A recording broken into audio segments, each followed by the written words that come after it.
I don't even know where to begin. My head feels like it's splitting in two. I haven't slept in days, and part of me's scared that if I close my eyes, I'll wake up and this nightmare will keep looping. But maybe writing this all down will help me breathe or at least make sense of it. My dad passed away last week. It was sudden. Heart attack. One minute he was here sending me silly memes about dogs in wedding dresses. He knew I was planning mine. And the next, he was gone. I don't think I've ever cried so hard in my life. My dad wasn't just a parent to me. He was my anchor. The one person who made me feel unshakably safe, no matter what else was going on in the world. The day after his funeral, I was still numb. My fiancé, Jay, had gone home to grab us clothes and food because I'd been holed up at my mom's house, barely functioning. That's when my mom walked into my old bedroom, sat down on the edge of the bed, and dropped a bomb that cracked my world open in ways I didn't think were possible after already losing Dad. She told me I was adopted. I froze. I didn't even know what to say. 25 years old and in the middle of grieving my father, my mother decided that was the moment to tell me. But that wasn't even the worst part. She didn't tell me out of love or guilt or the desire to be honest now that the truth was out. She told me because she wanted to justify taking away the wedding fund Dad had saved for me and giving it to her real daughter, my half-sister, Elle. I remember her exact words because they've burned into my brain like acid. You know, the only reason I treated you well growing up was because of your father. He loved you like his own. But you're not mine. Elle is my blood, and she deserves that money more than you. She said it so casually, like she was explaining why she preferred one brand of cereal over another. I felt like I was floating outside my body watching a bad movie. I didn't scream. I didn't throw things. I just stared at her, and then the tears came. Not because I believed her version of real family, but because it hurt so much to hear the woman who raised me basically admit that her love for me had been an act, a performance, something she did to keep my dad happy. But here's the thing. I didn't let her see my full rage.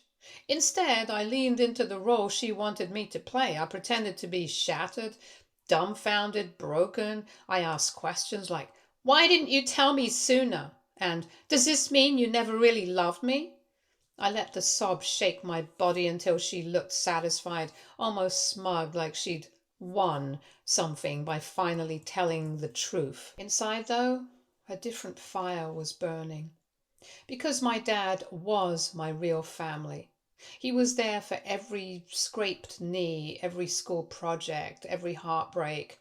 He stayed up with me when I had nightmares. He cheered the loudest at my graduation, and he hugged me so tight when Jay proposed.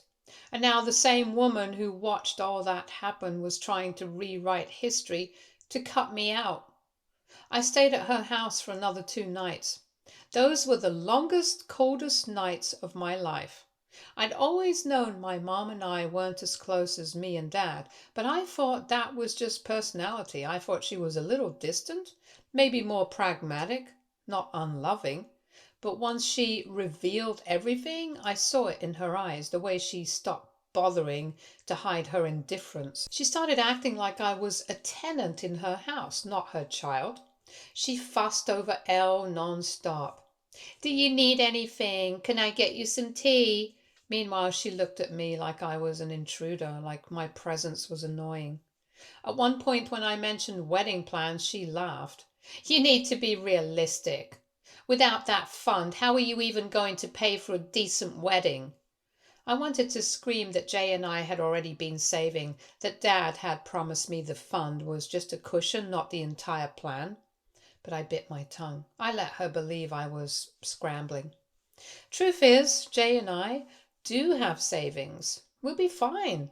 But I wanted to see how far she'd go if she thought I was completely helpless without her. The cruelty of it all isn't even about the money, it's about timing. Dad hadn't even been in the ground for 48 hours before she decided to cut me off emotionally and financially in one move. And yet part of me can't shake the idea that she wanted to kick me while I was down. That this was less about honesty and more about control or even revenge. Jay came back on the third day and found me in the kitchen staring blankly at a cup of coffee I hadn't touched. I told him everything and he was furious, wanted to confront her right there, but I stopped him because I'm playing a longer game now. I know my dad. I know the kind of man he was. He wouldn't leave things undone. He was meticulous, thoughtful, always 2 steps ahead, which means I'm almost certain his will, which is being read next week, has provisions. Provisions my mom might not like. So for now, I'm pretending to be the broken daughter who just lost her dad and her sense of identity. I'm letting her think I'm confused, lost, desperate for her crumbs of affection because I want to see her true face. Already she's let her guard slip. She mutters things about how blood is thicker than water.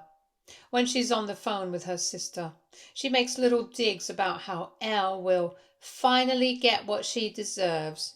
She's even tried to guilt me into cancelling parts of my wedding so Elle can use the money for her grad school tuition instead. I smile weakly, nod, and say things like, I'll think about it.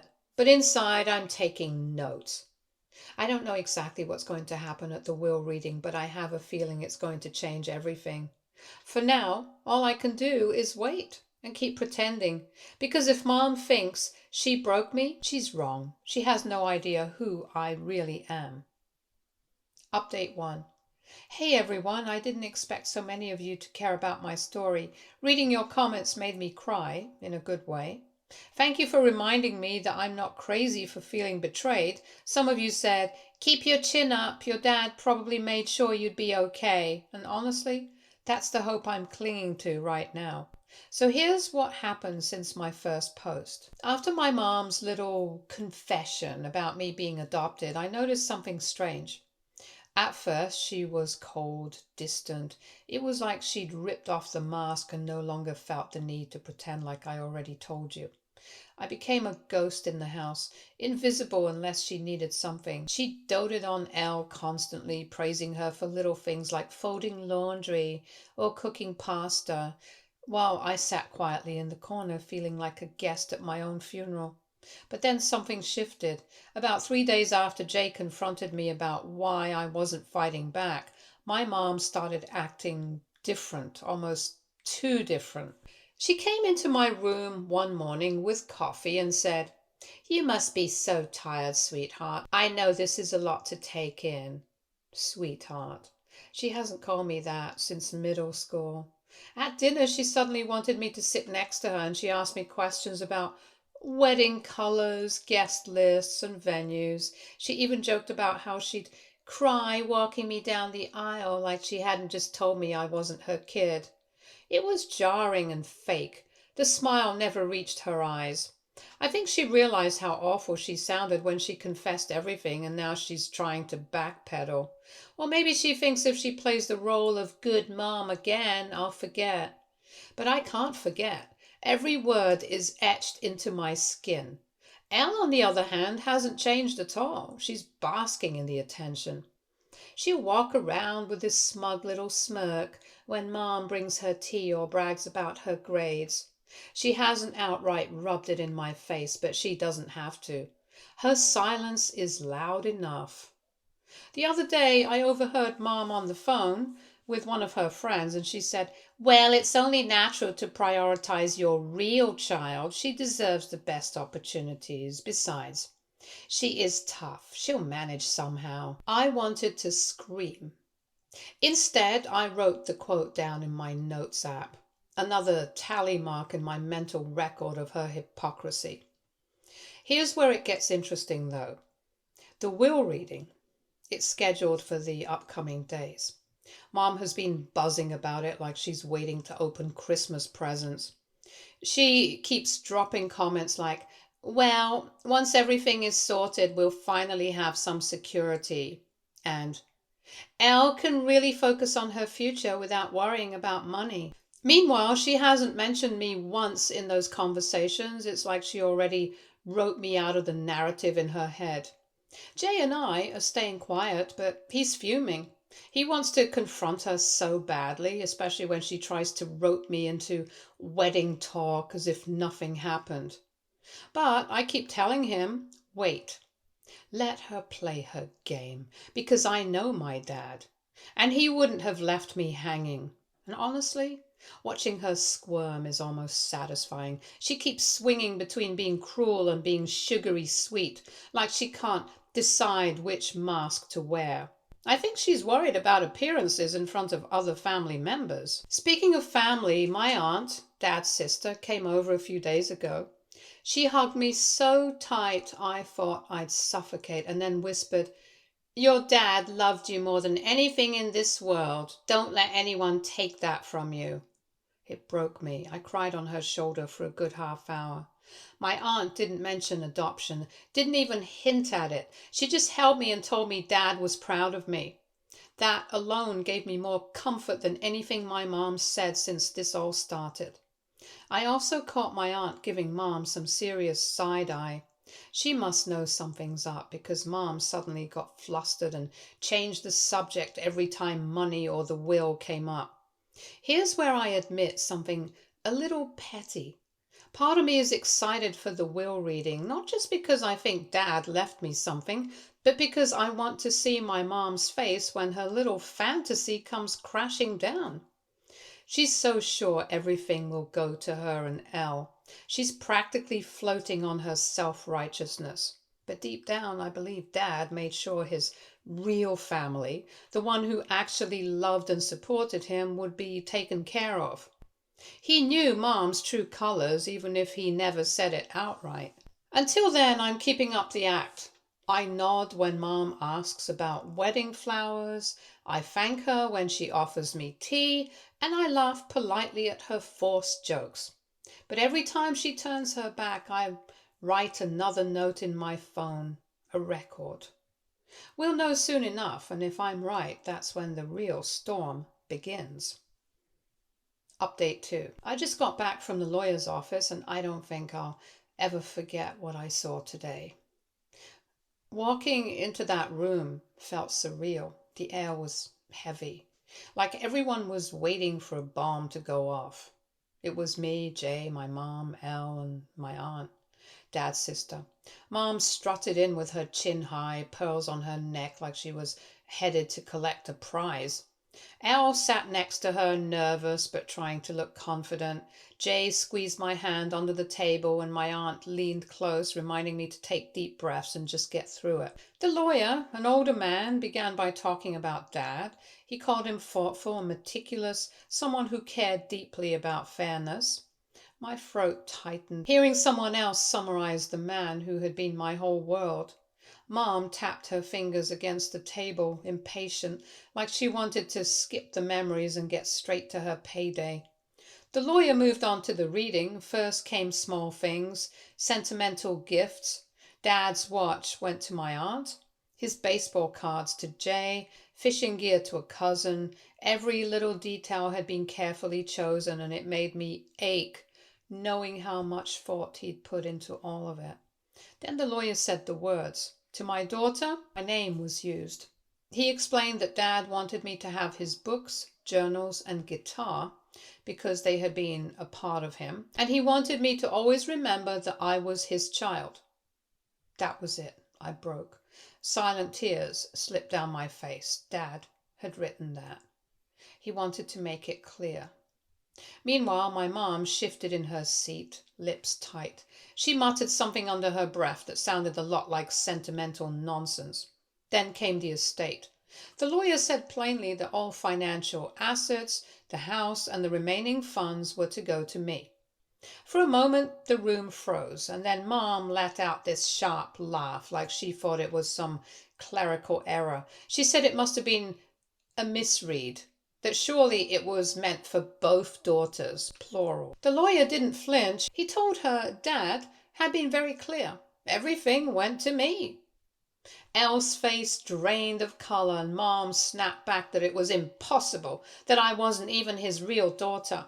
The lawyer turned the page calmly. He said Dad had left an addendum because he knew there might be confusion. Then he read Dad's words, "Blood does not define family. Love does. My name is my daughter in every way that matters, and I want there to be no doubt that she is the one I consider my real family. For that reason, she is to inherit my estate fully and without contest." Mom went red and then pale. Elle's eyes welled up with tears, and my aunt gripped my hand until it hurt. Dad had known. He'd known Mom might try to twist things, and he shut it down from the grave. Mom tried again, insisting Dad must have been manipulated, that he wasn't thinking straight when he wrote it. The lawyer cut her off. He explained Dad had updated the will less than a year ago and had been of sound mind. He warned her that any attempt to contest would fail and might even result in penalties. The way she looked at me then was pure venom, like I'd stolen something from her, but underneath the fury I saw fear. She realized in that moment that she had no leverage left. Elle started to cry softly, asking Mom what they were going to do. Mom just clenched her fists so hard her knuckles whitened. I stayed silent, shaking inside. Half of me wanted to scream and the other half just wanted to curl up and cry. But I didn't give her the satisfaction of seeing me lose control. When it ended, my aunt hugged me, whispering that Dad loved me enough to protect me and that I should never forget it. Mom stormed out of the office, Elle trailing behind. Jay and I stayed back with the lawyer, who walked us through the next steps and handed me a sealed envelope in Dad's handwriting. I haven't opened it yet. I need to be alone when I do, because I know it'll break me all over again. On the way home, I kept asking if I was okay. On the way home, Jay kept asking if I was okay, and I wasn't. I'm still not. Having the estate doesn't bring Dad back. It doesn't erase the sting of hearing my mom say I was never really hers. But knowing that Dad saw me, truly saw me, and made it impossible for anyone to deny I was his daughter, that's something I'll hold on to forever. And then came the final twist of the day. When we walked into the house, Mom was waiting for me, her face calm, her tone honeyed, as if nothing had happened. She said we should sit down and talk, that we were still family, that it was what Dad would have wanted. The whiplash made my head spin. Just days ago she told me I was nothing to her. Now, the moment the will proved her wrong, she wanted to play happy family again. I didn't even respond. I walked past her and shut the door to my room. But I know her. This isn't over. She's going to try to worm her way back into my life now that she realizes everything is in my name. Question is whether I let her or finally close that door for good. Update 3. Mom was waiting when Jay and I got home, standing near the doorway with that same calm, calculating smile. She said we should talk, that we were still family and that it was what Dad would have wanted. I crossed my arms and told her I had read Dad's letter. She froze and then laughed nervously, saying it was just the sentimental thing he wrote and that she had always wanted the best for both of us. I didn't reply. Elle, trying to sound confident, said she just wanted to fix things and make them normal. I shook my head and told her no, nothing about this was normal. Mom had told me I wasn't her kid, that Elle deserved everything more than me, and now she thought a few words could erase that. Mom's smile faltered and her eyes darting around like she was searching for a lifeline. She stammered that she hadn't meant it, that it had been a mistake, a poor choice of words in a moment of grief. I told her to not even try, that she had had her chance to show who she really was. Elle's mouth opened, her voice trembling as she tried to defend herself. But I told her she didn't get a say in this. This was my house, my money, my life, and neither of them had a right to interfere. Mom's face went red, and she insisted I couldn't just do this, that Dad wouldn't want it. I told her I knew exactly what Dad wanted, that it wasn't for either of them to gaslight me while thinking they owned my life. Mom started to protest again, but I walked over to the counter and grabbed the keys. I told them to leave now. Elle's eyes welled up. She reached for Mom, asking if they could just talk for a minute, but Mom hesitated, looking at me, muttered something under her breath, and grabbed her purse. I told them one more time that it was over and their stuff would be boxed up, and then I closed the door and locked it behind them. The house felt immediately different, quiet, still, like it finally belonged to me. Jay came up beside me, asking if I was okay. I nodded, trying to catch my breath. I felt a strange kind of satisfaction that I hadn't felt in weeks. The anger, the frustration, it was all still there, but it was balanced now with control. For the first time, the decisions about my life truly rested in my hands. I sat down on the couch, opened Dad's envelope again, and reread his letter. Every word felt alive, like he had known this moment would come. He had prepared me for it, even from beyond the grave. He had written about me, about my life, the things we shared, the small moments he had treasured, and the person I had become. He reminded me that being his daughter wasn't about sharing his DNA. It was about love, trust, loyalty, and all the years he had poured into raising me. He had anticipated Mom's manipulation, even wrote down instructions for boundaries, for protecting myself from anyone who would try to undermine me. Jay sat beside me, silent, giving me a gentle squeeze. I looked at him and said we were going to do the wedding on our terms, no guilt, no compromises. He smiled, telling me exactly how it should be, and for a moment I let myself breathe. Later that night, I cleaned the living room, straightened the kitchen, and made sure everything looked normal. I wanted them to see the house later and know I hadn't lost anything in the confrontation. This was my life, and I wasn't letting anyone rewrite it. The next morning, Mom tried calling. I let it ring once, twice, and then sent it to voicemail. A message came through from Elle, her voice shaky, asking if she could come over to talk. I deleted it. No apology, no negotiation, no justification was going to matter right now. I was not letting them back into a space I had reclaimed. Jay and I spent the rest of the day planning. We went over the wedding list, the budget, the flowers, the venue. My father wanted me to get married, and I would.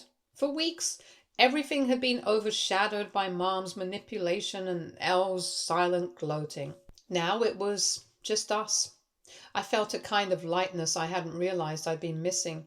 Planning gave me some sense of normalcy of the life Dad had wanted me to have. I kept Dad's letter in my pocket, rereading lines here and there. He had always seen me, truly seen me, and no one else could change that. That certainty gave me the courage to think about the long term. Mom and Elle might try to worm back in someday, but I have a plan now. Boundaries would be clear. Anyone who couldn't respect that had no place here. Evening came and the house was quiet again. I could hear Jay moving in the kitchen, chopping vegetables for dinner. I smiled, letting the domestic sounds remind me that life went on. The grief for Dad hadn't disappeared, but his presence was alive in every careful step I took to reclaim control. Later, I went through the notes I had taken over the past weeks, everything Mom had said, every sly comment, every attempt to manipulate me. I realized I had been more prepared than I thought. I wasn't just standing up to them, I was finally asserting myself in a way that no one could undo. When I finally sat down to relax, Jay leaned against me and whispered, asking if I felt ready to really move forward. I nodded. Ready wasn't about forgetting the betrayal. It wasn't about pretending it didn't hurt. Ready was about knowing my place in the world, my choices, my control. And for the first time in weeks, I knew exactly where that was. Mom and Elle had left the house. They weren't coming back, maybe not ever. And I didn't need them. I had Dad's words. I had Jay. I had my aunt. I had the people who actually counted, the people who defined what family really was. I pulled Dad's letter out one more time, reading his last instructions about protecting myself, about standing firm. He had thought of everything, and thanks to him, I had finally found the strength to act. Tomorrow I would start setting more boundaries, making sure no one could slip back into my life. And for now, I sat back, letting the quiet sink in. No manipulation, no pressure, no guilt, just the life I had fought for, the family who actually belonged there. The wedding planning felt like a victory lap. Every guest list decision, every flower, every detail was mine. No one else's approval, no one else's interference. And I knew Dad would be smiling somewhere, knowing that I was finally living the life he had wanted me to have. I didn't need apologies. I didn't need drama. I didn't need Mom or Elle breathing down my neck anymore. I had control. I had clarity. And I had Dad's love.